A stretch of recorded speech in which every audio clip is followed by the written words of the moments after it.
নমস্কার বন্ধুরা, কেমন আছো তোমরা সবাই? আশা করি খুব ভালো আছো, সুস্থ আছো। আমরাও খুব ভালো আছি।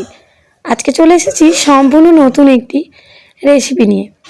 এই সবজিটার দাম বাজারে কম হলেও অধিকাংশ মানুষই খেতে অপছন্দ করে, কিন্তু এই সবজিটা দিয়ে আজকে একটা দারুণ রেসিপি বানাবো, যেটা বাচ্চা থেকে বড় সবাই খেতে পছন্দ করবে। এটা হচ্ছে ওলকপি। এখানে একটা ওলকপি নিয়ে সেটাকে মাঝখান থেকে কেটে অর্ধেক ওলকপি দিয়ে আমি বানিয়ে নিচ্ছি। তাই ভালোভাবে আগে ছাড়িয়ে নিয়ে তারপর একটা গ্রেটারের সাহায্যে ওলকপিটাকে গ্রেট করে নিচ্ছি। আর অবশ্যই গ্রেট করার আগে ভালোভাবে ধুয়ে নিয়েছি। গ্রেট করার পর খুব অসুবিধা হবে ধোয়ার সময়, তাই আগেই ধুয়ে নিয়েছি। আমি যতটা পরিমাণ বানাচ্ছি তোমরা তার থেকে বেশি অথবা কম বানাতে চাইলে সমস্ত মশলাই কম বেশি করে নিও। এরপর দেখো একটা মশলা রেডি করে নিচ্ছি।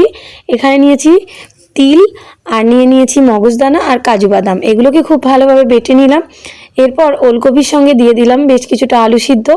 এখানে আমি একটা সিদ্ধ আলুকে ম্যাশ করে নিয়েছি, আর দিয়ে দিলাম 2 চামচ মতো বেসন। এরপরে দিয়ে দিচ্ছি পরিমাণ মতো নুন, আর দিয়ে দিচ্ছি ছোটো চামচের 1 চামচ জিরে গুঁড়ো, আর সামান্য একটু গরম মশলা গুঁড়ো, আর সবশেষে দিয়ে দিলাম বেশ কিছুটা ধনে পাতার কুচো। এরপরে সমস্ত কিছুকে হাত দিয়ে খুব ভালোভাবে মেখে নেব, যাতে সমস্ত মশলা, ওলকপি, আলু একই সাথে মিশে যায়। এখানে বেসনের পরিবর্তে তোমরা কর্নফ্লাওয়ারও ব্যবহার করতে পারো। সমস্ত কিছু যাতে ভালোভাবে বাইন্ডিং হয়ে যায় তার জন্য বেসনটা ব্যবহার করেছি। দেখো খুব সুন্দরভাবে এটাকে মেখে নেওয়া কমপ্লিট। এবার কড়াইতে দিয়ে দিলাম বেশ কিছুটা সাদা তেল। তেলটা খুব ভালোভাবে গরম হলে একে একে বড়ার আকারে গোল গোল বানিয়ে তেলের মধ্যে ছেড়ে দিচ্ছি। তোমরা যে কোনো শেপেই এটা গড়ে নিতে পারো। যেহেতু এটা আমি বানাচ্ছি ওলকপির মালাই কোপ্তা, তাই এটাকে কোপ্তার জন্য গোল গোল করেই আমি তেলের মধ্যে দিয়ে দিচ্ছি। এবার দেখো এগুলোকে খুব ভালোভাবে ভেজে নেব। তবে এই সময় গ্যাসের ফ্লেমটা অবশ্যই লো ফ্লেমে রাখতে হবে, নাহলে ভিতর থেকে ভাজা হবে না, উপরটা লাল হয়ে যাবে আর ভিতরটা কাঁচা থেকে যাবে। লো ফ্লেমে ভাজলে একদমই ভিতর বাইরে সমস্ত জায়গায় ভালোভাবে ভাজা হয়ে যাবে। আর তোমরা চাইলে এটা একদমই ডিপ ফ্রাই করতে পারো অনেকটা পরিমাণ তেল দিয়ে, কিন্তু আমি এখানে মিডিয়াম তেল নিয়ে তার মধ্যে উল্টে পাল্টে ভেজে নেব। দেখো সমস্ত বলগুলো আমার দেওয়া হয়ে গেছে তেলের মধ্যে। এবার এটাকে একটু হতে টাইম দেব, আর তারপর এক পিঠ ভাজা হয়ে গেলে খুব সাবধানে হালকা হাতে এটাকে উল্টে দিতে হবে। দেখো রঙটা কত সুন্দর এসে গেছে এক পিঠের। ভালোভাবে সমস্ত বড়াগুলোকে উল্টে দিচ্ছি। আবারও বেশ কিছুক্ষণ সময় ধরে অপর পিঠটা খুব ভালোভাবে ভেজে নেব। দুটো পিঠ খুব ভালোভাবে ভেজে নিয়ে তেল ঝরিয়ে এটাকে তুলে নিতে হবে।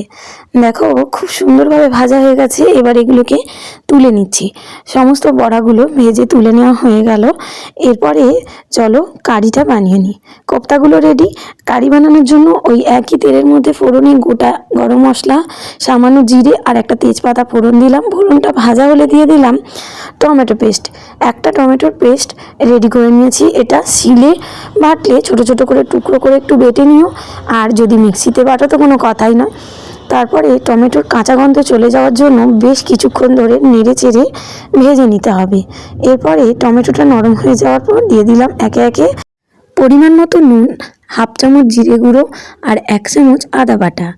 এরপর সমস্ত কিছুকে খুব ভালোভাবে নেড়েচেড়ে একটু ভেজে নিতে হবে, যাতে আদার কাঁচা গন্ধটা চলে যায়।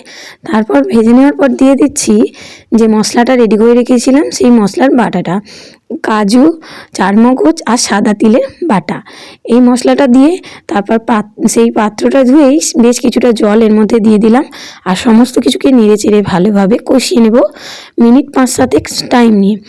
5-7 মিনিট ধরে এটাকে খুব ভালোভাবে কষিয়ে নেওয়ার পর যখন এটা খুব ভালোভাবে ফুটে উঠে একদমই মশলার থেকে তেল ছাড়তে শুরু করবে, তখনই এর মধ্যে দিয়ে দেব রঙের জন্য 1 চামচ কাশ্মীরি লঙ্কার গুঁড়ো। এই রান্নাটা একটু মিষ্টি মিষ্টি খেতে হয়, এখানে ঝালটা খুব একটা ভালো লাগে না। কাশ্মীরি লঙ্কাটাও এর সাথে মিশিয়ে আরও একবার ভালোভাবে কষিয়ে নেব। তারপর মশলার থেকে খুব ভালোভাবে তেল রিলিজ হলে এর মধ্যে দিয়ে দেব 1 কাপ দুধ আর জলে মিশিয়ে। দুধটা যেহেতু খুব ঘন ছিল তাই একটু জল মিশিয়ে নিয়েছি। তোমরা যদি পাতলা দুধ ব্যবহার করো সেক্ষেত্রে দুধ আর জল মিশিয়ে না ব্যবহার করলেও চলবে, শুধুমাত্র 1 কাপ দুধ দিলেই হবে।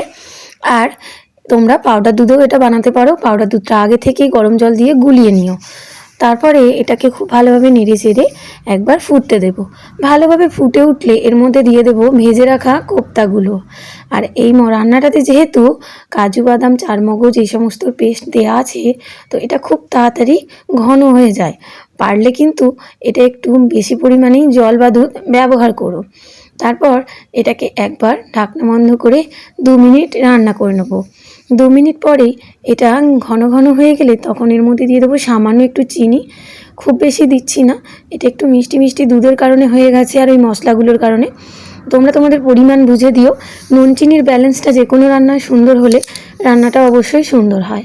তারপর সবশেষে দিয়ে দিচ্ছি সামান্য পরিমাণ গরম মশলা আর দিয়ে দেবো বেশ কিছুটা ঘি। ঘি আর গরম মশলাটাকে হালকা হাতে একবার নেড়ে দিতে হবে আর সমস্ত কিছুর সাথে মিশিয়ে দিতে হবে।